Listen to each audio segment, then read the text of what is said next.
안녕하세요. 매일 주님과 밀접한 묵상 메밀묵 네 번째 시간이 돌아왔습니다. 네, 우리 목사님 열심히 해주셔서 처음 메밀묵 청취자가 1000회가 넘었습니다. 대박. 네, 점점 조회수가 줄어들고 있다는 안타까운. 너무 아쉽네요. 네. 조회수에 연연하지 않고 또 이런 내용이 필요한 분들한테 조금이나마 도움이 되길 바라는 마음으로 오늘도 여러분 뭐 했죠? 예, 좀 더 재밌고 열정적으로 우리 진행해 보도록 하겠습니다. 그리고 끝까지 사랑해 주시기를 바랍니다. 이게 언제 끝이죠? 글쎄요. 조회수 200회 떨어지면 바로 문 닫도록 하겠습니다. 우리 채널의 열혈 청취자 중에 한 분인 정인숙 님께서 교회란 무엇인가? 교회란 장작불이다. 우리 목사님들 참 멋있지 않아요? 지푸라기나 작은 나무까지는 그 불길이 작고 얼마 못 가지만 장작불에 집힌 불길은 훨씬 크고 긍정적인 시너지가 생기는 것 같아요. 열혈 신청자 다운, 청취자 다운, 예, 교회란 장작불이다. 함께 타오르고. 그렇죠. 그러니까 이게 듣고 고민을 많이 했기 때문에 이런 표현이 나오는 거죠, 그죠? 맞습니다. 그냥 생각 없이 들으면 이런 표현이 나올 예, 수가 없어요. 앞에 5분만 듣고는 이런 내용이 나올 수가 없죠. 이런 분들은 진짜 목사님 좀 선물을 어떻게 우리 예. 양영구 목사님. 양현구 목사님 지난주 우리 원더우먼 하림양과 예. 함께 뭐 약속이 있나요? 예, 어쨌든 교회란 장작불이다.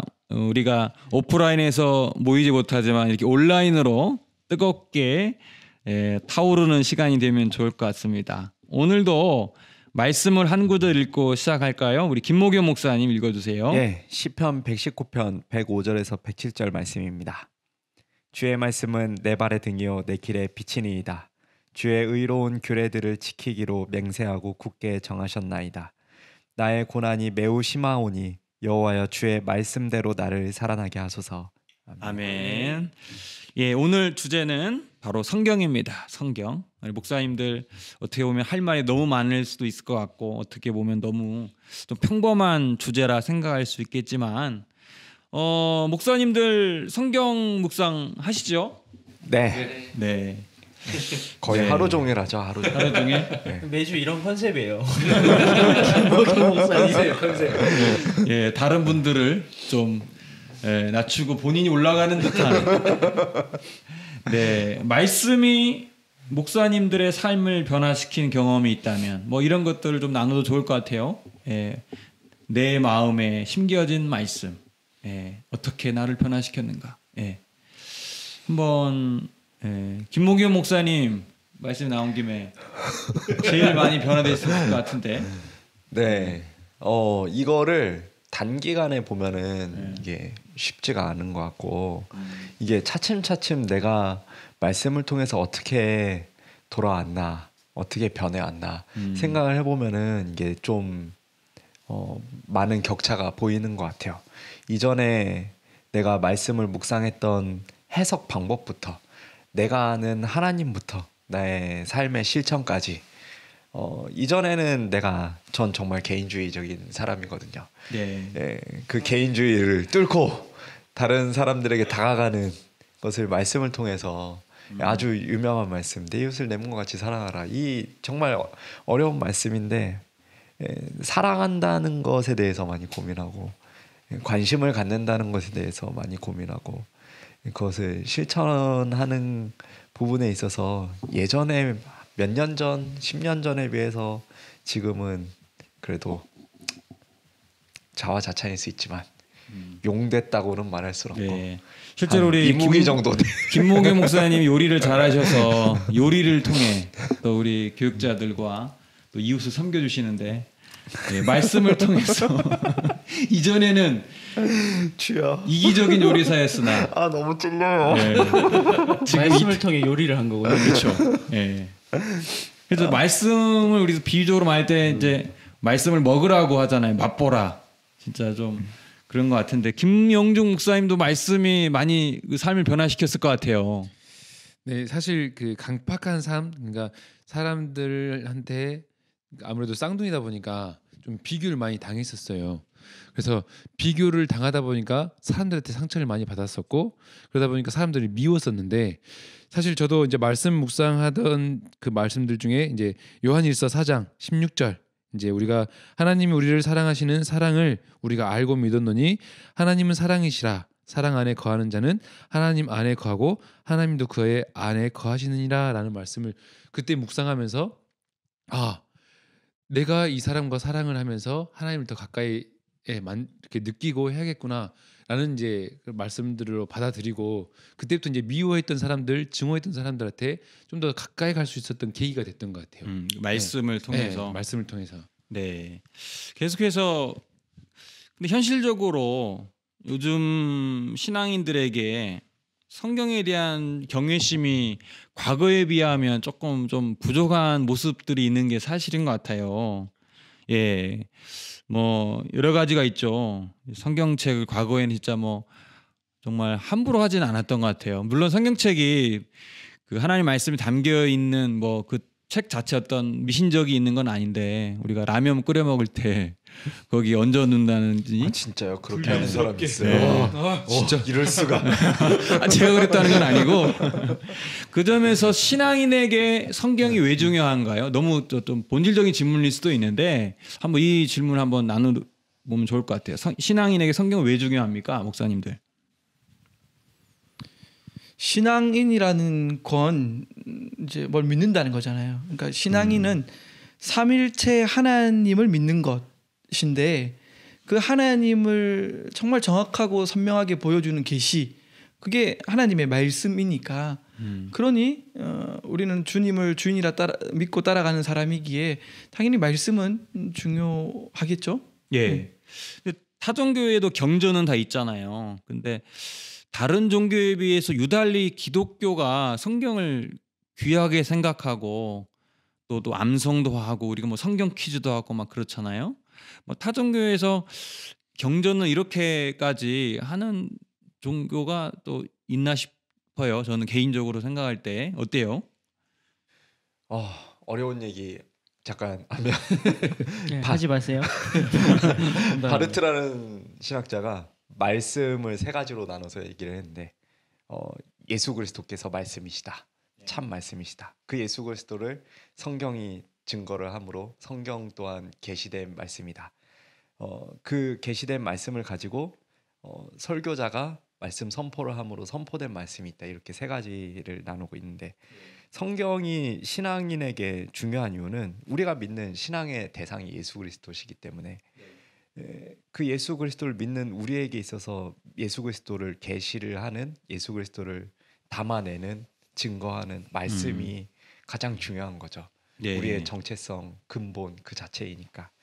말씀이 육신이 되신 예수님의 그 성육신, 예수님을 믿는 것 자체가 성경을 중요하게 생각할 수밖에 없는 이유이다. 이렇게 얘기했는데 신 목사님 뭐 또 생각 있으신가요? 아니요, 저는 생각이 없습니다. 네. 농담이고요.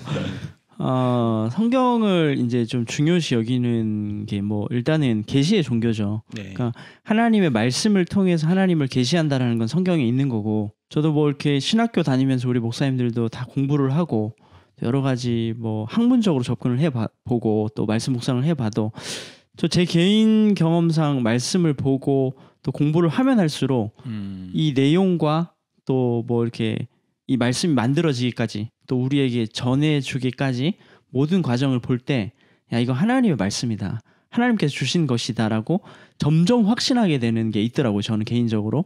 그러니까 이거는 그 말씀 내부적인 증거죠. 말씀을 네. 보면 볼수록 하나님이 살아계시다라고 느껴지는 거고 이 말씀이 경전으로 이 책 한 권으로 우리에게 정리돼서 이 통일된 이 책이 우리에게 온 거는 사실 저는 굉장히 기적이라고 생각해요. 하나님의 역사가 있지 않으면 되지 않는 거다. 근데 이건 외부적인 증거죠. 그래서 저는 그렇게 생각하고 그렇기 때문에 그 모든 과정 가운데 하나님의 말씀이라고 확신할 수 있는 거죠. 네. 그리고 제일 중요해지는 거고. 그래서 사실 이제 대다수 성도님들의 고민일 것 같은데요. 성경을 읽고 싶은데 너무 어렵게 느끼는 분들이 많아요. 그러니까 한국 기독교인만큼 성경을 사랑하는 또 그 민족은 없을 것 같아요. 그렇죠? 성경을 우리가 통독으로도 읽고 뭐 암송도 하고 이런 부분들 많은데 성경을 어떻게 하면 잘 읽을 수 있다. 뭐 목사님 나름대로 했던 팁이 있다면 또는 우리 성도님들이 좀 이렇게 하면은 성경을 좀 더 잘 읽을 수 있습니다. 이런 것들이 있다면 좀 얘기 좀 해주시면 좋을 것 같아요. 뭐 이렇게 어렵게 생각하지 않으시고. 어렵게 제가 신학교 딱 1학년 때 구약학 교수님이 우리 민경진 교수님이라고 참 좋은 교수님이 계신데요. 교수님이 이제 숙제를 내주셨어요. 오늘은 창세기를 읽고 다음 주에 창세기를 읽고 궁금했던 것들을 적어서 오십시오. 그리고 다음 주에는 레위기, 민수기 이렇게 해오라는데 좀 점수를 잘 받고 싶은 욕심에 그냥 읽는 게 아니라 신학교 1학년 때 주석책과 논문들을 보면서 창세기에 대한 이슈가 되는 것들, 조금 수준 있다 생각하는 것들을 막 적어서 갔습니다. 근데 이제 교수님이 그 페이퍼를 다 보고 이제 좋은 내용들은 빨간 그 사인펜으로 이렇게 다시 돌려주셨는데 얼마나 많은 밑줄이 있을까 기대하는 마음으로 제 걸 봤는데 밑줄이 거의 없는 겁니다. 근데 옆에 늘 축구만 하고 공부 안 하는 친구가 그 페이퍼를 딱 봤더니 빨간 줄이 막 쭉쭉 끄여 있는데 굿 막 교수님의 그 칭찬이 담겨 있는 겁니다.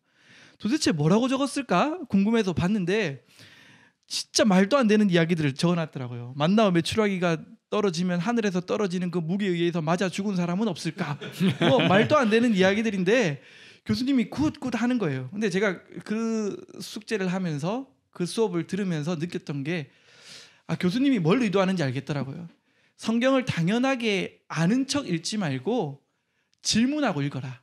그거 이야기하고 싶었던 것 같더라고요. 질문을 하면서 읽어라. 그죠. 질문하면 읽을 때 답이 있습니다. 질문하지 않으면 답은 없습니다. 그러니까 우리가 성경을 막 해석할 때 읽을 때 자연스럽게 이 의미를 알고 싶은데 사실 모르는 거 질문을 던지는 것 자체가 성경을 잘 읽는 거다. 그러니까 읽은 다음에 막 시원하게 막 정확히 의미를 알고 그런 것이 잘 읽는 게 아니라 오히려 역으로 질문이 있고 좀 다양한 또 생각들이 드는 게 성경을 잘 읽는 방법 중에도 하나다. 이렇게 말씀해 주신 것 같아요. 예. 또 가장 기본적인 건데 맥락을 알아야죠. 성경은 이제 흐름이 있고 맥락이 있거든요. 그렇죠. 근데 성도님들이 그 흐름을 잘 아는 경우가 없어요. 저는 맞아요.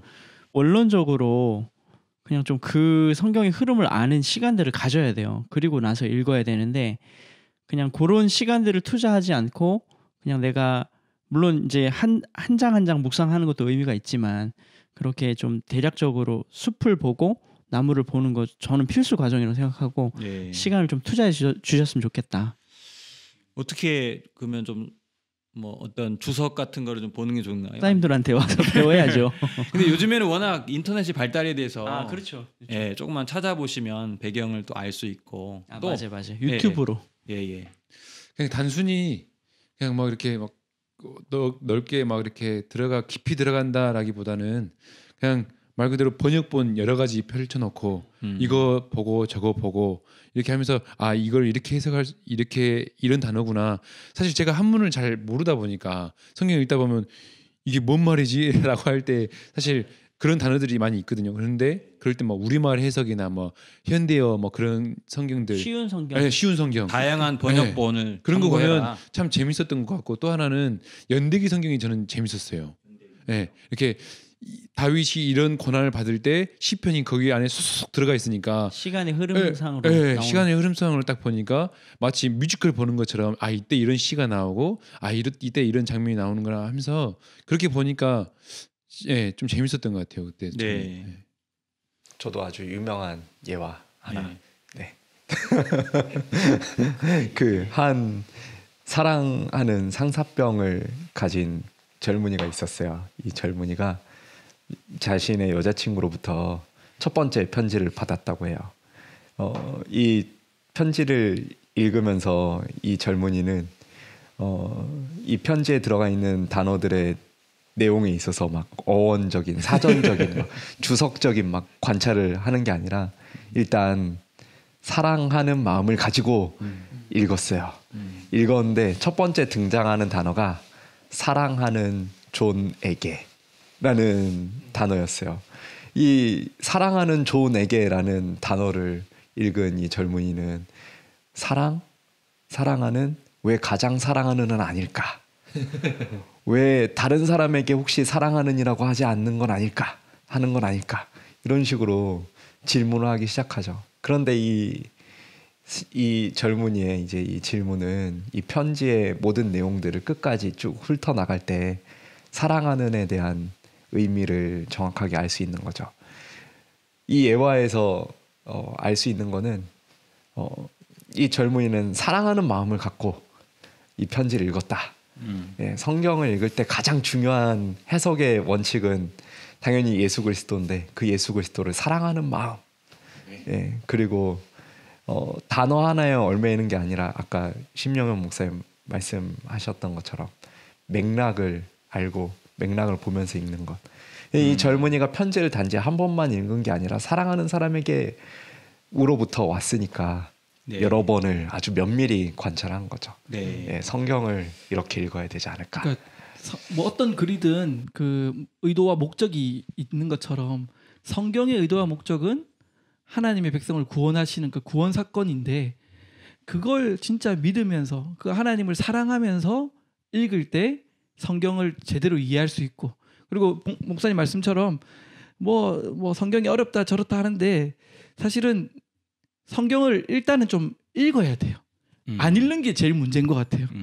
많이 읽을 일단 때, 읽어라. 네, 많이 읽을 때 잘 읽을 수 있습니다. 예. 그런데 막 이런 뭐 주석을 보고 뭐 이렇게 그 성경에 관한 것들을 보는 게 아니라 그냥 하나님이 나를 구원하시기 위한 것이라는 그 믿음을 가지고 그 사랑을 가지고 말씀을 몰라도 일단 읽는 거예요. 쉐마 들으라 하잖아요. 성경은 일단 이해하는 게 아니라 듣는 것에서부터 시작하니까 네. 많이 읽을 때 잘 읽을 수 있다라고 네. 이야기할 수 있을 것 같습니다. 우리 목사님들이 성경 읽을 수 좀 더 이렇게 잘 읽을 수 있는 방법들을 나름의 어떤 팁을 주셨는데 정리하면 너무 막 이해하려고 모르는 거 있는 거가 좀 이상하게 생각하지 말고 자연스럽게 질문을 던지고 그 질문에 대한 답을 조금씩 찾아가는 과정에서 또 그 해석에 대한 자유함이 있으면 좋겠다. 또 전체적인 문맥을 이해하면서 읽어라. 그리고 우리가 지금 개역 개정만 보고 있는데 뭐 쉬운 성경이나 표준 세번역 여러 가지 번역본을 한번 참고하면서 읽어봐라. 그리고 또 우리 성경은 하나님이 우리 인간을 사랑하는 마음으로 주신 거니까 또 하나님을 사랑하는 연애 편지 그런 마음으로 사랑하는 마음으로 성경 읽어라. 일단 고민하지 말고 읽어라. 예, 읽어라. 읽으면서 부딪혀라. 뭐 이런 내용들인데요. 마지막 질문인데요. 4차 산업혁명 시대 과학기술이 발달된 이 시대에 성경의 기적사건이나 신화와 같은 이야기를 어떻게 해석해야 하나요?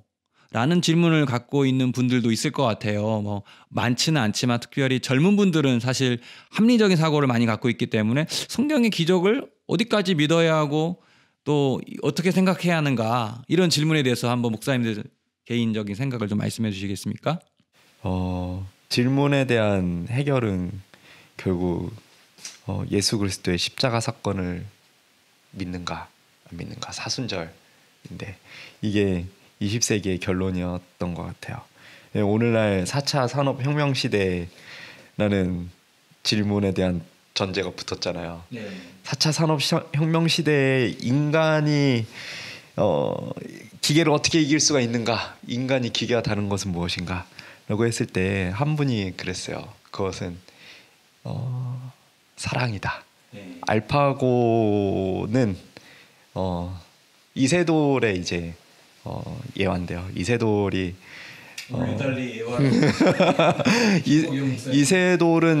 이세돌이 자신의 딸에게 바둑을 두는데 자주 져준대요. 왜냐? 딸을 사랑하니까.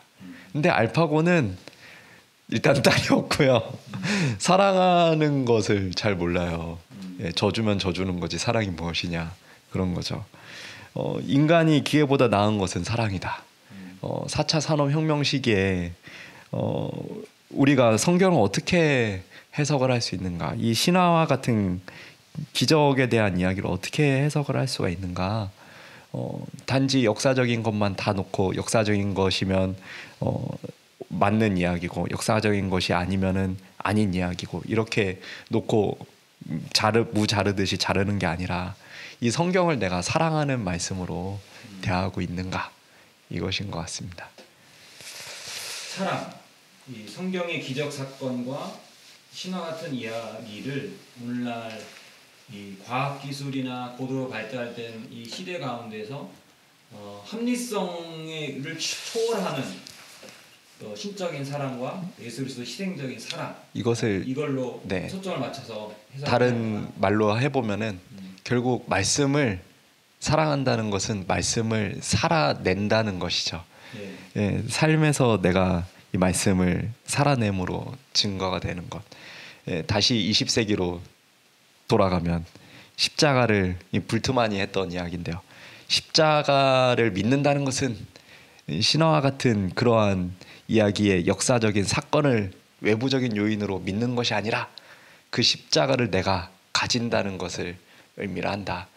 곧 십자가를 정말로 내가 져보고 그 십자가를 져봤을 때 부활을 하는 경험을 해낸다면 그 십자가는 참으로 내 것이고 그 십자가는 나에게 있어서 참으로 있었던 사실이다. 예. 네. 4차 산업혁명 시대 정말 과학기술이 발달됐죠.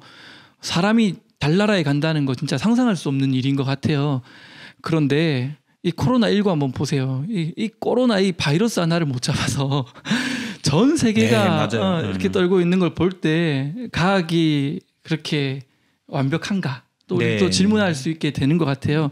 근데 이 과학의 언어하고 신앙의 언어는 분명히 다른데 키가 다르다는 거예요. 열쇠 구멍이 다른데 과학이라는 그 언어를 가지고 성경을 풀어내려고 하는 그 자체가 잘못된 것 같아요. 성경의 언어는 우리가 삶으로 믿음으로 고백되어지는 것이고 믿음으로 이거 뭐 어떻게 하나요? 믿어야죠. 말씀을 믿어야 되고 신화를 이야기를 기적을 믿어야 되고 그 믿음의 눈으로 열쇠를 돌려보면 그 안에 있는 금은 보화를 우리가 누릴 수 있고 경험할 수 있다는 거예요. 네. 예, 이어서 이제 같은 맥락에서 맞아요. 믿어야 되는 거죠. 근데 저는 왜 믿냐? 내 삶에서 내 삶을 바꾸신 하나님이 어떤 그런 기적 사건보다 더 대단하게 느껴지거든요. 그러니까 내 삶에서 저는 하나님을 느끼고 있어요. 그리고 모든 것을 초월하시는 그 하나님께서 역사하신 그 성경의 이야기들이 저는 정말 다 믿어집니다. 그래서 그렇게 보면 될 것 같아요.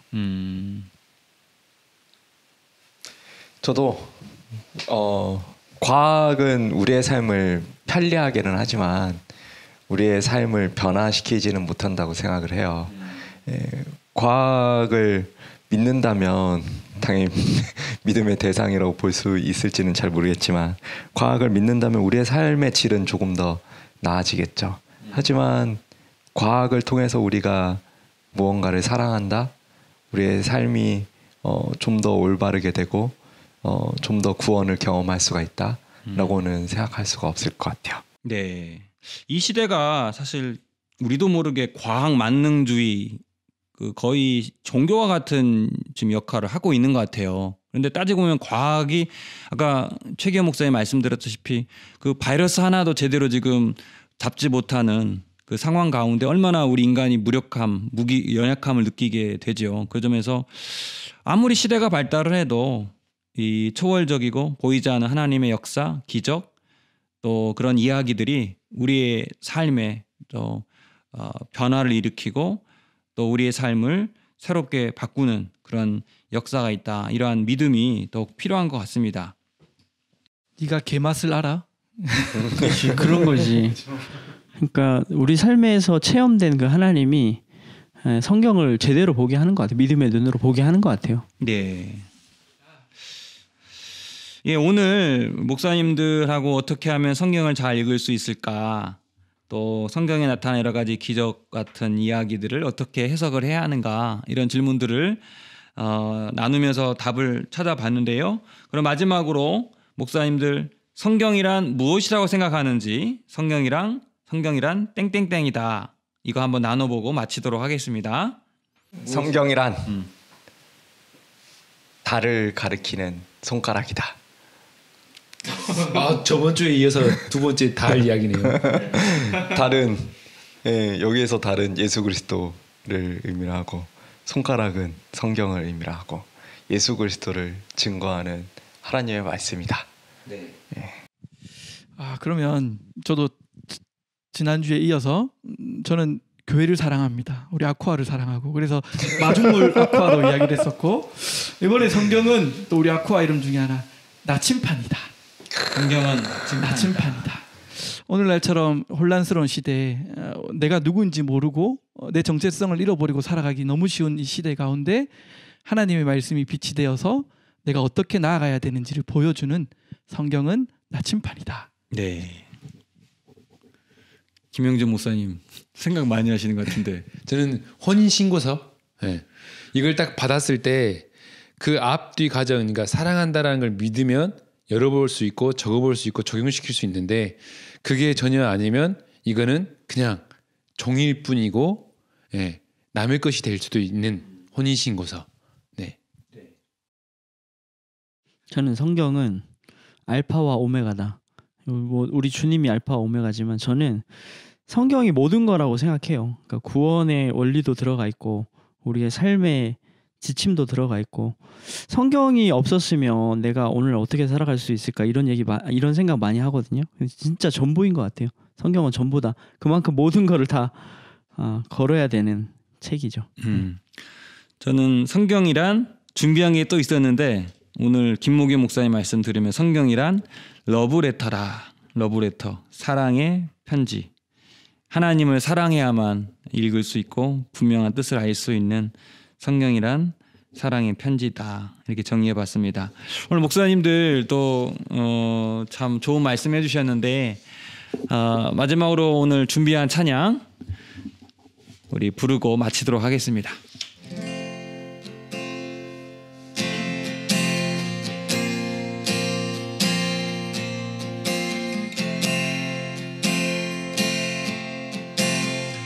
하늘에 나는 새도 하늘에 나는 새도 주 손길 돌보시네 온 땅에 충만한 주 사랑으로 내 마음을 덮으소서 주 나를 부르셨네 주의 영광 위에 모든 사랑 이끌소서 주의 영광으로 주 말씀 향하여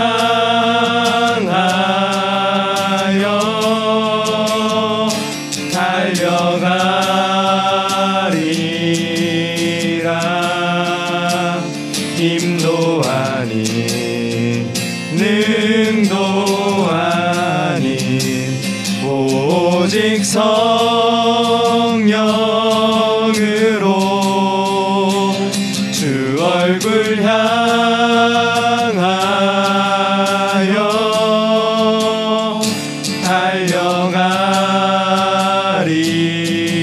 달려가리라 오주의 영광 안에 살게 하소서 주 말씀 향하여 주 말씀 향하여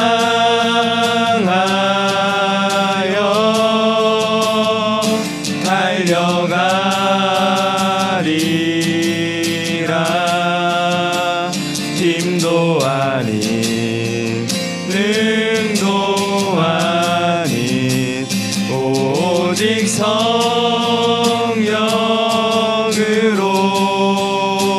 주 얼굴 향하여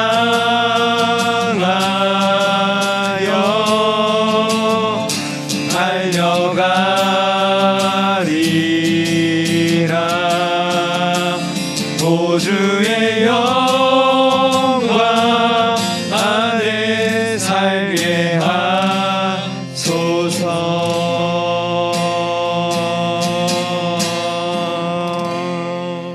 마치겠습니다.